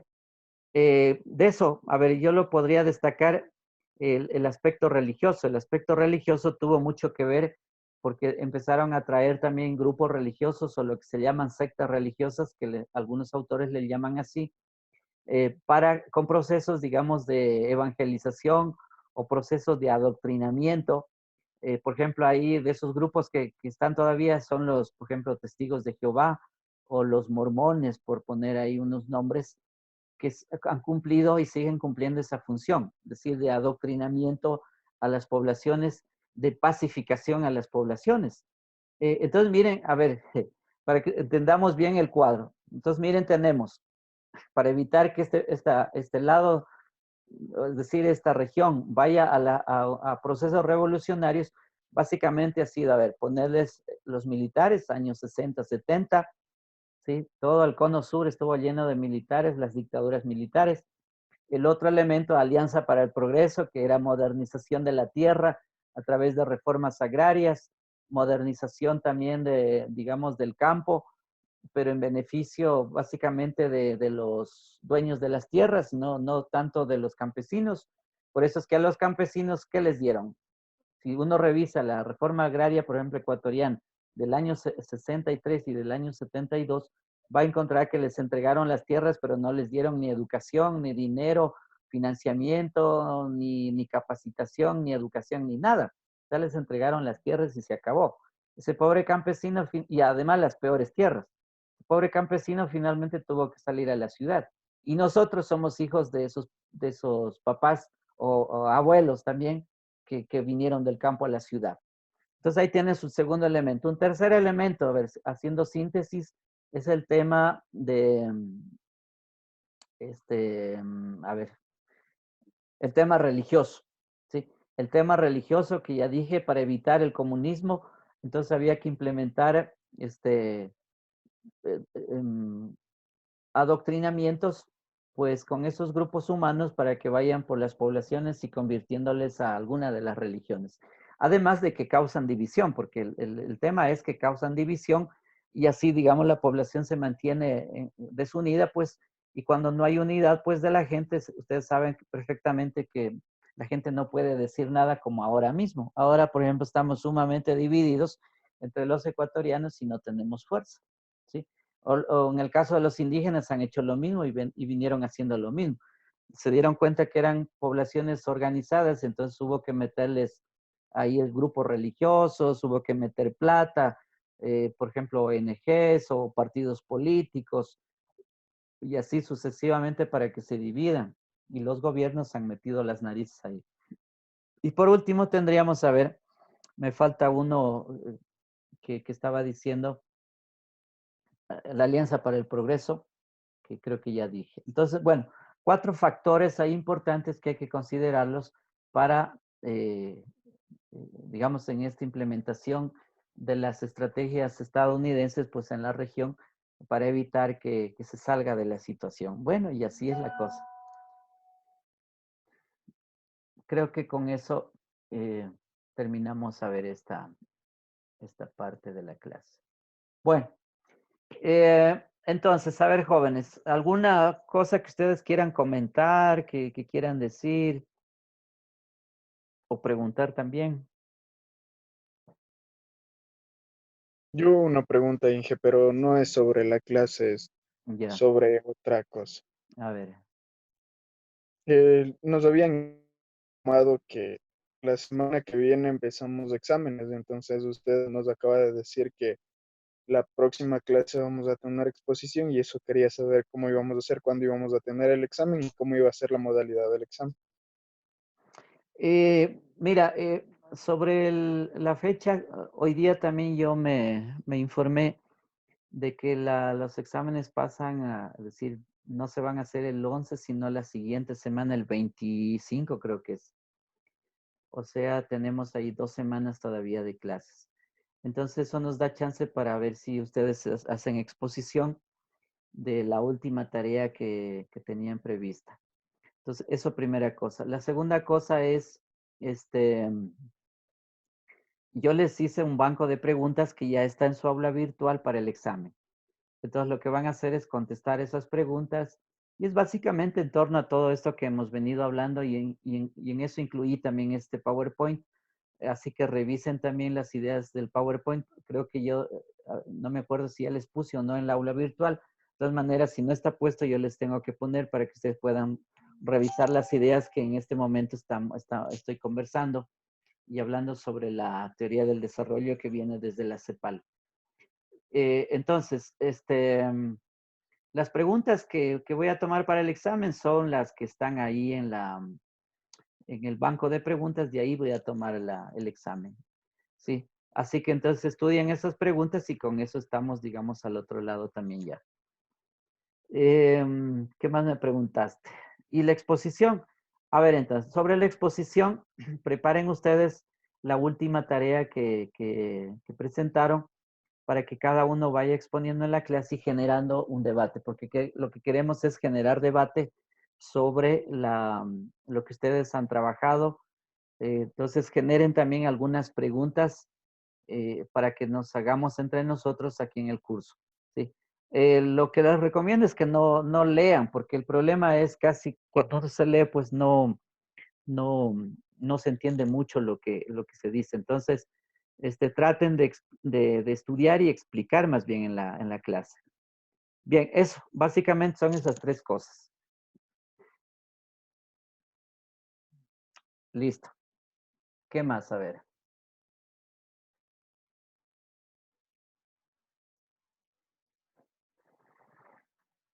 Jorge Rosas, ¿está por ahí? Dígame, profe. A ver, pregunte, ¿por qué no deja ver en la cámara? ¿Qué, profe?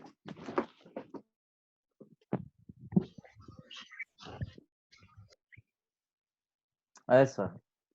Bueno, a ver, opine, ¿qué opina usted de la CEPAL? ¿Qué sabe de la CEPAL? O sea, a mí me pareció interesante el tema que usted dijo de todavía de que estamos en la actualidad en las clases sociales donde mandan un poco más el que más dinero tiene. Entonces yo creo que en la actualidad aún vivimos en eso, pues, o sea, en los empresarios, los dueños de los que manejan el país, ya que viendo que atravesamos por eso, ellos son los que mandan, por eso mismo nos quieren hacer el recorte presupuestario en las universidades, todo. Es porque aún todavía se maneja eso donde el que más dinero tiene es el que manda. Ajá. Eso, profe. Claro, es decir, ahí hay que hablar del capitalismo, porque en realidad es el sistema en el cual estamos. Entonces, hablar de ellos que mandan, pues, es básicamente el capitalismo como sistema económico que domina el mundo. La pregunta ahí es, ¿y cómo nos zafamos de eso o qué hacemos? Porque la Estudiando. debacle, la debacle ya está dada, es decir, está dándose. Mira, desde el siglo XVI que conocemos el mercantilismo, la debacle viene ya generándose. Por ejemplo, cuando uno revisa la historia en Europa, Europa se desarrolla sobre la violencia entre países bárbaramente, guerras constantes, fratricidios, desaparición, en realidad es la guerra. O sea, es el criterio de la guerra, es la fuerza de la guerra, la que predomina en esos países. Y entonces el capitalismo se desarrolla sobre eso. Por eso es que es la competitividad. Es decir, la competitividad es un concepto que indica de que entras en una competencia brutal y bueno, y como estás compitiendo económicamente, pues van saliendo del mercado aquellos que no pueden ser competitivos. Es decir, no hay competencia en realidad, porque es decir, el que no tiene chance de competir, pues sencillamente no puede ni siquiera cruzar la línea, sino que es desaparecido en esas relaciones de competitividad. Mira, eso es un asunto que viene ya a largo tiempo. A eso hay que sumarle, pónganle ojo, por ejemplo, a Adam Smith, ustedes que están, y que hay unas preguntas ahí que les puse de Smith. Vean cómo Smith habla justamente sobre la competencia. Y claro, quisieron frenar eso con la competencia desleal durante el siglo XX, pero imposible. Es decir, no es posible poner frenos a la competitividad, porque el modelo económico capitalista se mueve sobre ese ciclo de desarrollo expansivo, es decir, el modelo es expansivo y por eso va hacia el monopolio, ¿sí? A la concentración propiamente de la riqueza como a la acumulación, es decir, hay dos elementos, acumulación de riqueza y concentración de riqueza. Entonces es imposible ahí controlar eso. Por eso es que la teoría, a ver, la teoría de, y ahí van a ver ustedes otro autor, eh, este, von Hayek. Von Hayek es el padre del neoliberalismo, de la economía moderna, sobre todo desde los años 46 para adelante. Van a ver que ese modelo se está derrumbando solito.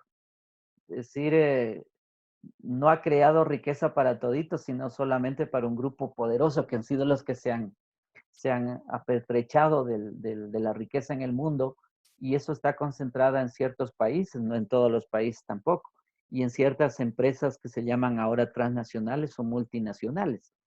Entonces, la teoría económica de von Hayek pues está yendo a pique, y mira la debacle que está ahí. O sea, si uno no se da cuenta de eso es porque es del todo mismo. O sea, la cabeza no da para más, pero es que eso es lo que está pasando. Entonces, miren, hay que estudiar entonces a quién, a von Hayek, que es el padre, y hay otro que le circunda ahí, que se llama Karl Popper, un austriaco también. Bueno, los dos son austriacos, el uno es economista y el otro es filósofo. Karl Popper es un filósofo, pero a la vez economista. Y después ahí hay que juntar a otros como, a ver, el norteamericano Milton Friedman, ¿sí? Por este lado de este continente. Milton Friedman es el padre de la escuela de Chicago. Entonces, mire, el sistema que ellos han defendido desde el año 46, que estoy hablando, 1946, miren, está en la debacle, y ese es el que está conduciendo al mundo a lo que estamos en este momento. Porque el coronavirus, pues no es que solo sea un virus, que solito. No hay que entenderlo en toda la dimensión, dentro de un concepto de totalidad.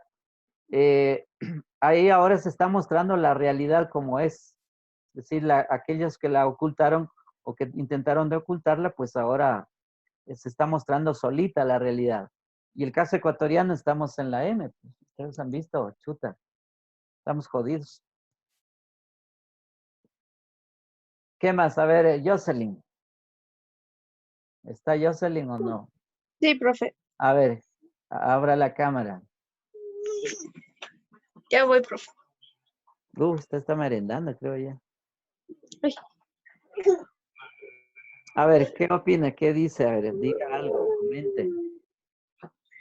No, o sea, sí le entendí bien lo de la teoría CEPAL, incluso como hicimos el deber, entonces como que fue ya una conclusión más. Lo único que estaría pendiente es en que, o sea, quisiera hacerle una pregunta, en que si en verdaderamente será que, o sea, el gobierno nos quita el presupuesto a la educación, porque estaba leyendo un artículo que decía que si ya quita ese presupuesto, o sea, la universidad vendría a ser ya un sector privado casi, ya no vendría a ser público. A ver, mira, la idea esa, eso está dentro del modelo neoliberal que les decía. A ver, yo creo que me parece que me pasé un poco, a ver, en las explicaciones, me parece que no les he dado todavía una explicación del neoliberalismo.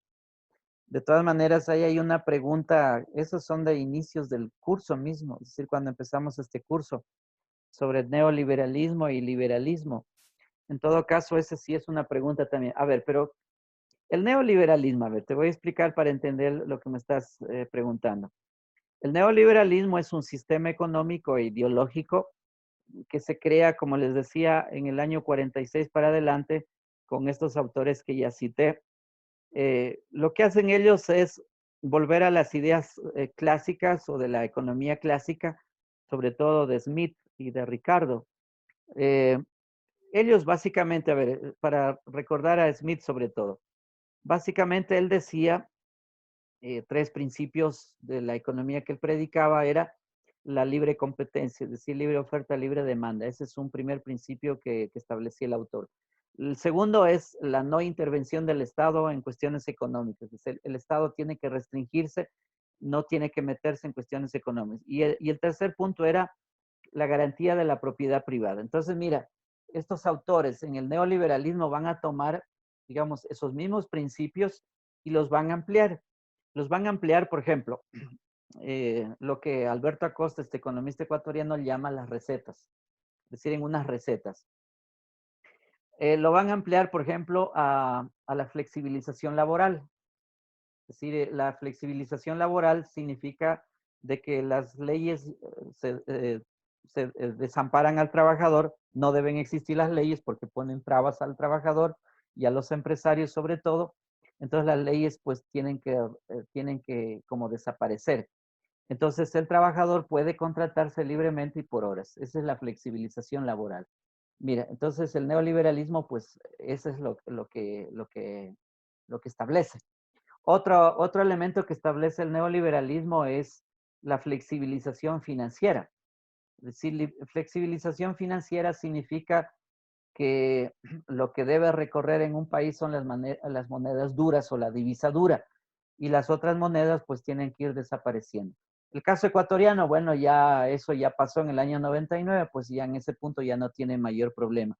Pero sí, en cambio, en el cuanto a los otros países, de ahí que los otros países tienen que desaparecer sus monedas para que el dólar se incorpore a esos países. Y esa es la lucha que están haciendo los Estados Unidos en los otros países. Por ejemplo, te voy a poner el caso mismo de Venezuela en este rato, porque además Venezuela lo han puesto como a Cuba. Es decir, esa es una estrategia para que entiendan también ustedes lo que estaba diciendo hace rato sobre Cuba. Es la misma estrategia que están usando con Venezuela, es decir, hacerlo ver a Venezuela y a Maduro como dictador, porque eso es lo que le dicen, hacerlo ver como que es un inútil, que no puede manejar la economía y bueno, y otras cosas. Eso es conocido, es decir, eso no es nada nuevo. Así hacen también en el Medio Oriente, por ejemplo, con Irán. Así hicieron con Irak también, así han hecho con Pakistán y otros países, hacerles ver. Incluso ahora están haciendo con China también. Si quieren hacerlo ver China, por ejemplo, que es el que ha causado el problema del coronavirus y por lo tanto hay que cobrarle y hay que ir a la guerra también contra China. Imagínate.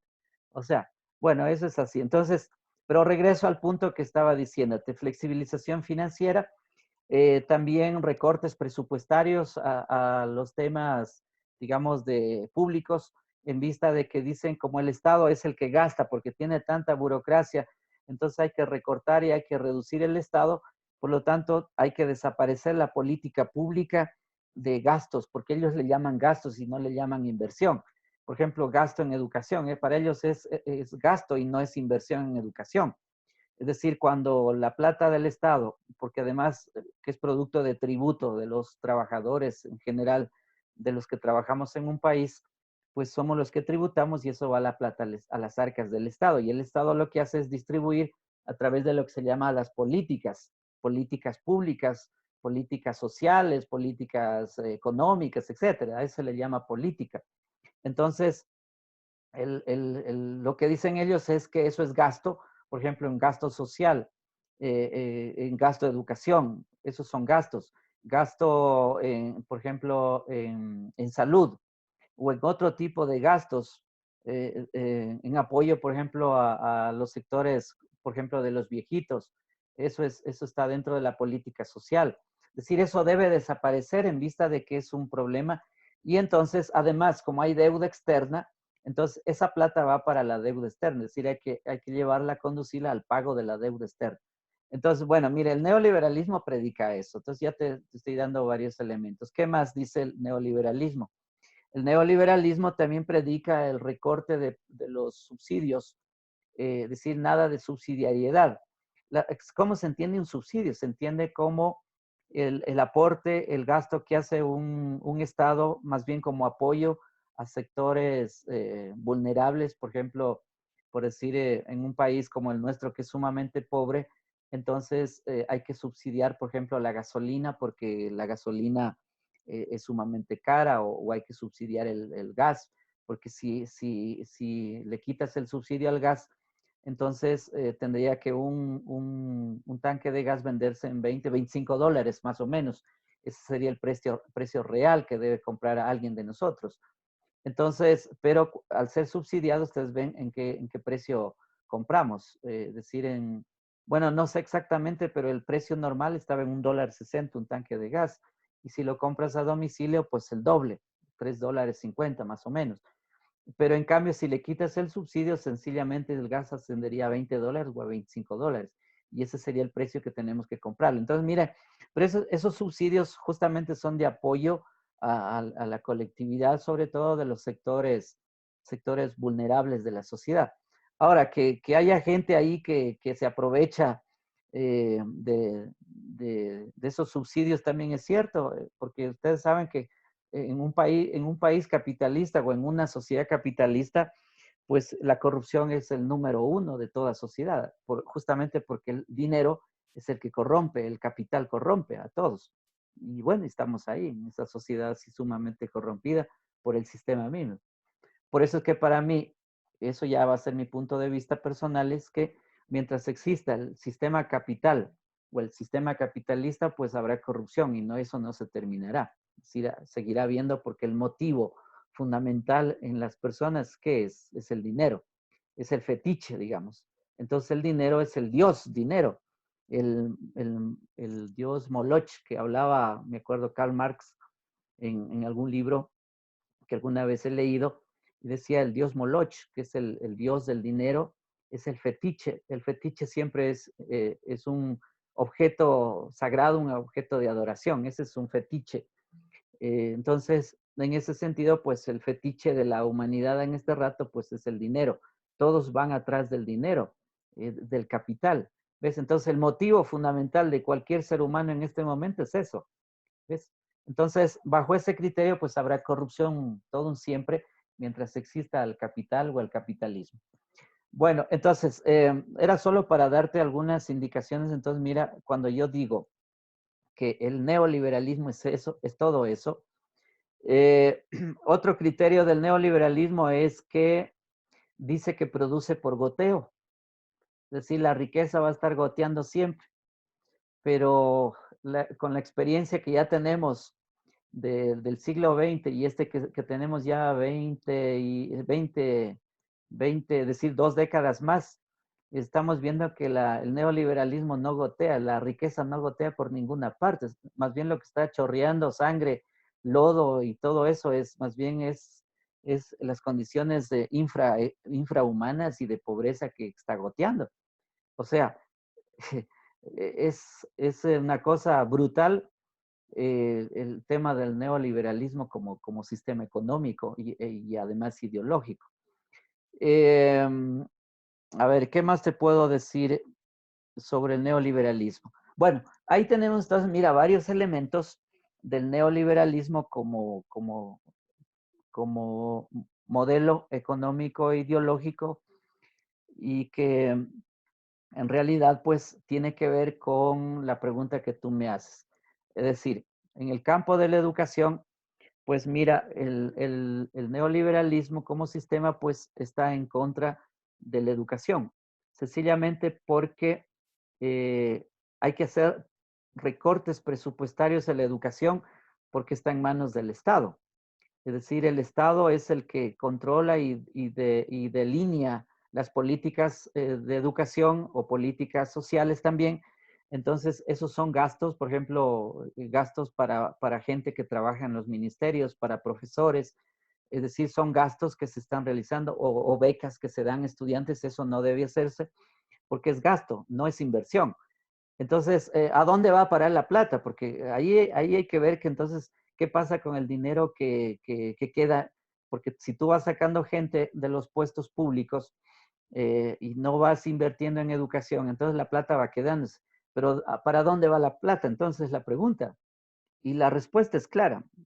Y te lo digo por experiencia propia que hemos tenido ya pues en este país y en otros países de América Latina, que somos los países que más plata hemos recibido de préstamos.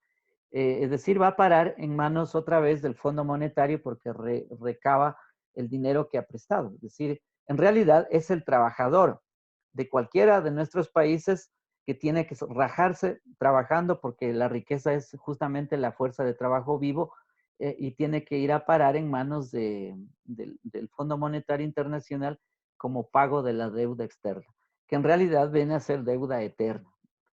Yo a veces hago esa comparación como eran los guasipungos con respecto a los hacendados o los latifundios.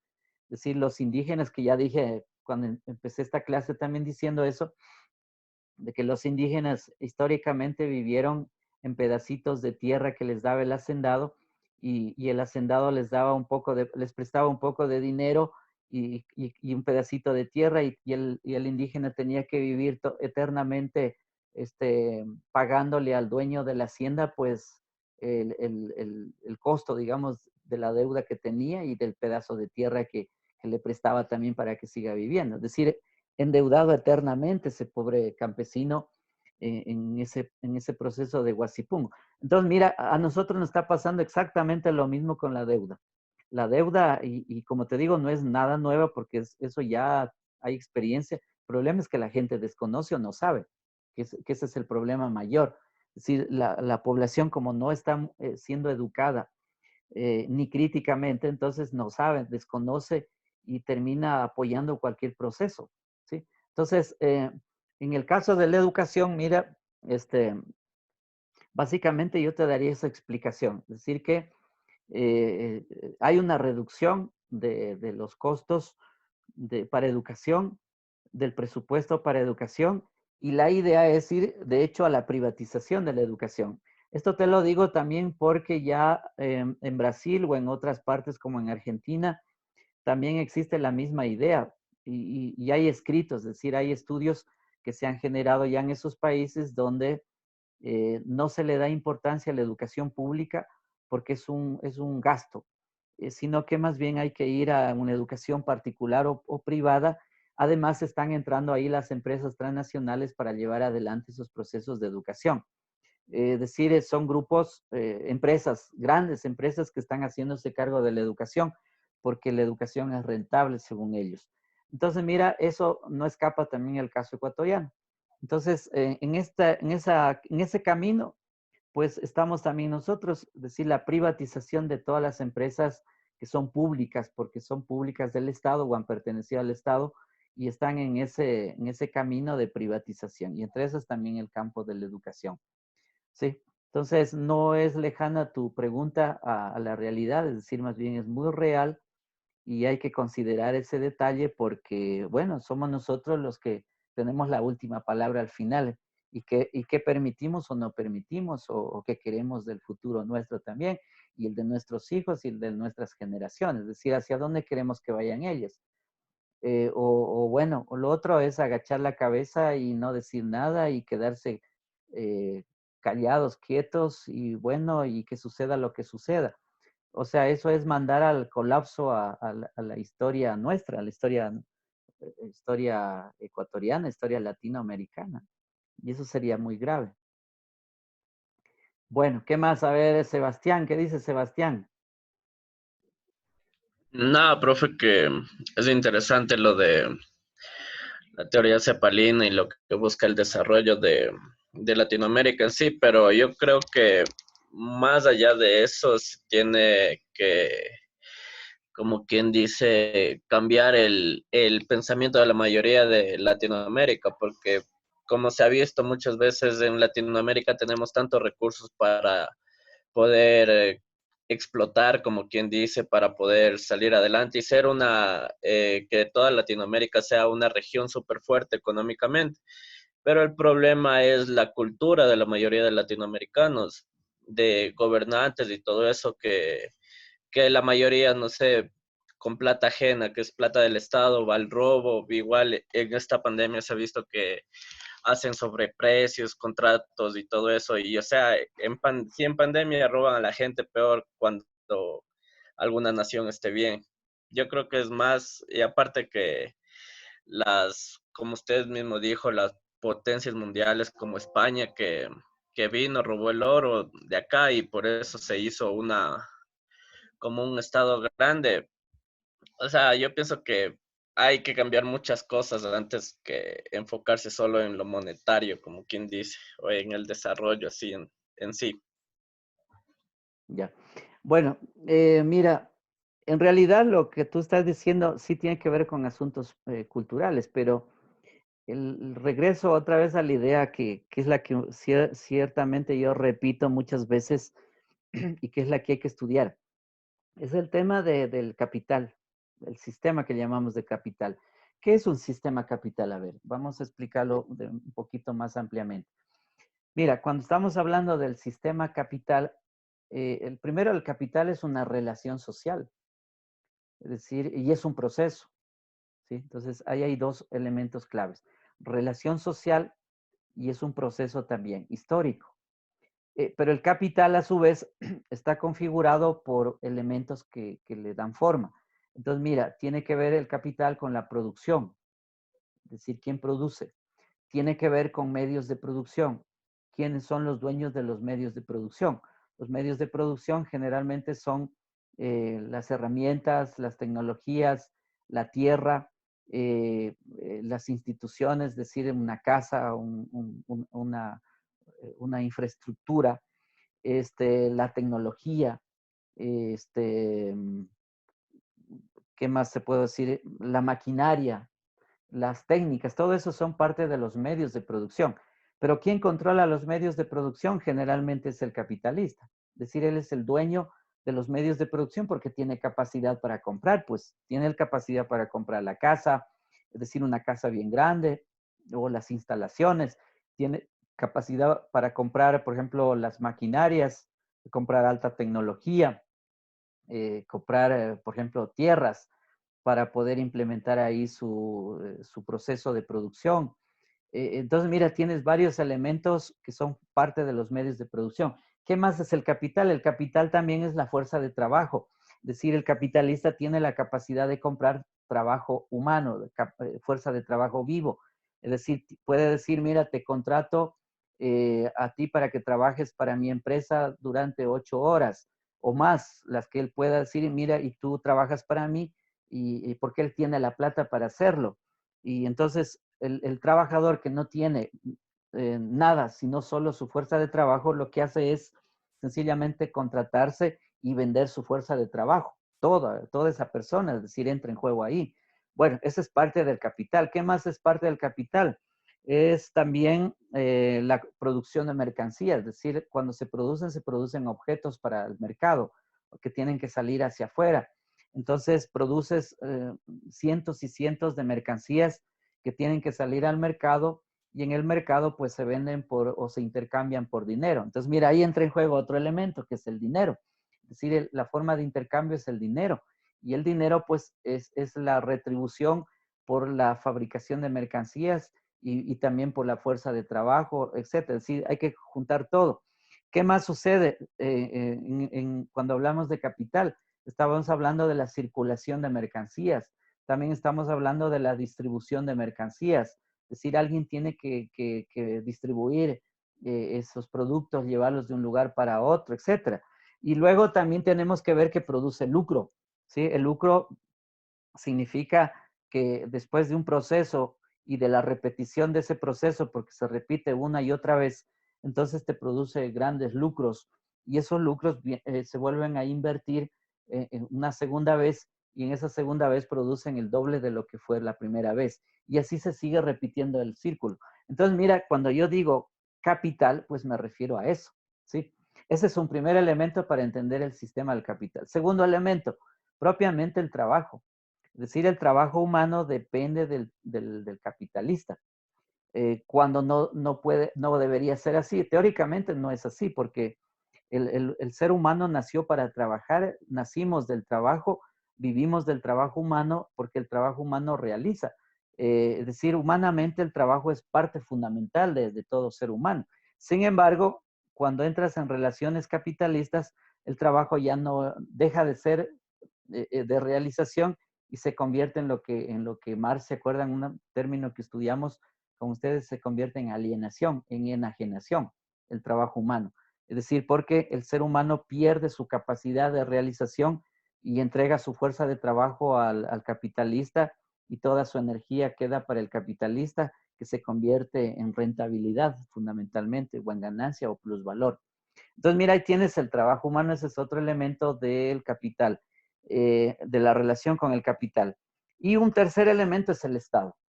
Sin el Estado, el capitalismo no iría para adelante, porque el Estado es el factor clave, es el factor fundamental del capitalismo y del capital para que se pueda reproducir. Sin el Estado no se puede reproducir. Entonces, mira, cuando yo digo sistema del capital, Mira, hay que juntar los 3 elementos de la misma ecuación. O sea, capital, trabajo humano y el Estado. Es decir, esos 3 elementos forman parte de la misma relación. Por eso es que es entendible entonces cómo los estados finalmente utilizan las leyes, las normas, ¿ves? Para imponerse sobre los trabajadores e imponer también compañías, empresas en pueblos, en lugares como por ejemplo la Amazonía o en cualquier parte. Por ejemplo, aquí cerca tenemos ¿cómo se llama? En Intag, ¿ves? Pobres campesinos son sacados de sus tierras y está ahí una empresa minera, lo sacaron a los campesinos de ahí porque la empresa se adueñó. ¿Cómo se adueñó? Con la intervención del Estado, porque sin el Estado no hubiera ingresado esa empresa. Entonces, mira, en lo que tú dices, pues hay que considerar entonces que las cuestiones de dominación tienen que ver básicamente con esas relaciones capitalistas que están detrás. No es culpa de la gente, es decir, la pobreza no es un problema natural. La pobreza es un problema de la estructura de la sociedad, cómo está hecha, de una estructura básicamente de clases. Esa es la pobreza. Es una condición socioeconómica, ¿sí? Es decir, en una sociedad de clases donde alguien controla la economía, pues mira, la pobreza, cuanto más fuerte es eso, pues cuanto más fuerte es el proceso, pues más pobreza va a haber. Y ahora, pues, en el caso ecuatoriano, bueno, las condiciones en las que estamos están llevándonos hacia la absoluta pobreza, es decir, a lo que se llama debajo del nivel de pobreza. ¿Ya? De hecho, en el Ecuador había en estos últimos años un 38% de la población ecuatoriana de los 17 millones estaban en condición de extrema pobreza, es decir, debajo del umbral de pobreza. Estoy hablando del 38%. En este rato, no sé, creo que iremos a parar más de la población o la mayoría de la población en condiciones de extrema pobreza. ¿Sí? Eh, y eso repercute en todos los sectores de la vida. Por ejemplo, en el tema educativo. Por ejemplo, ustedes que están en la universidad, seguramente habrán compañeros que ya no van a tener chance de ingresar a la universidad porque no tienen condiciones económicas. A eso súmale que no habrá dinero también para comprar la comida. Entonces, no hay trabajo. ¿Por qué? Porque, bueno, la situación está así. Bueno, eso era la pregunta y ya se fue Sebastián a dormir. No, aquí estoy, profe, sino que Ah, estoy con la luz apagada. sí está ahí. Ya. Bueno, esos jóvenes, entonces vamos a ir terminando la clase y a ver, entonces para la próxima clase, preparen una exposición y vamos a empezar por orden de lista en orden alfabético. Sí, como son pocos, no hay problema. Preparen, yo diría no sé si se quieren ayudar por un PowerPoint para que puedan exponer sobre la última tarea que hemos trabajado. Ya Eso es dije listo. listo, jóvenes. Listo, jefe. Ya, bueno. Entonces nos veremos la siguiente clase. Listo, Inge, buenas noches. Chao. Ya, muchas gracias. Hasta luego. Hasta luego. Cuídense.